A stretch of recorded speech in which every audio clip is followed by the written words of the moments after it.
My name is Thomas Morris. I am a private chef in Dallas, Texas. This is a mise en place video for chicken parmesan and eggplant parmesan. The first thing we're going to do is to cut our eggplant. You can go about as wide as my finger is here, which is approximately 3/8 to 1/2 inch. You're going to go straight down.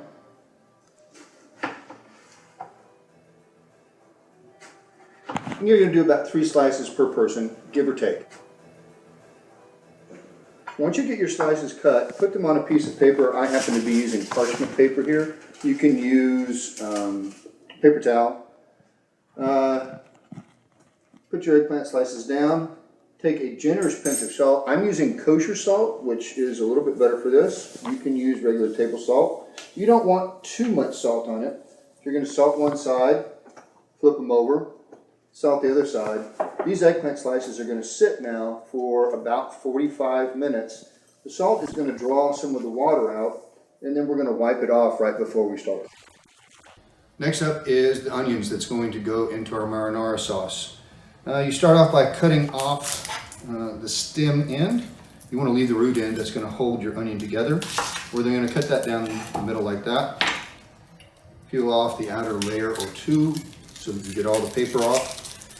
Now, I like to do mine for this pretty thin. You can do them as wide as you want, but I like to go about somewhere between 1/8 and 1/4 inch. You just go straight down. You go all the way to the back.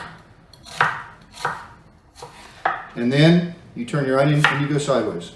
So you end up with a whole bunch of little onion bits and pieces, just like that. And now you have chopped onion. If you have any pieces that get away from you and a little big, fix those by going in at them like that. Just right on the edge. And there we have that. We're going to have some garlic that we're going to slice real thin to put into our marinara. I happen to have garlic off of a full bowl. Take it, lie it down, turn the flat of your blade, and just mash it. That makes it real easy to peel. You're not going to want to put this in here, which has got the brown stuff in your marinara, but you are going to want to, again, leave it there for now because it gives you something to hold on to. Just going to take our knife and real super thin slices.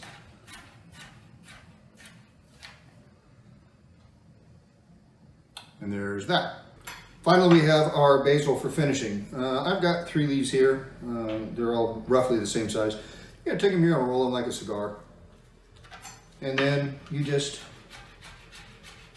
cut across like that. This is called chiffonade, by the way. And you get a bunch of nice little strips of basil.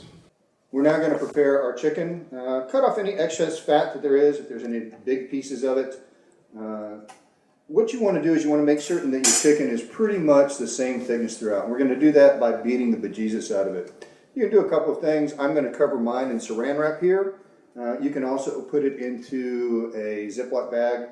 If you have a meat mallet, that's great. If you don't have a meat mallet, something like this works just as well, or you can even use a rolling pin. And we're just going to take that and get it to about 3/4 of an inch thick.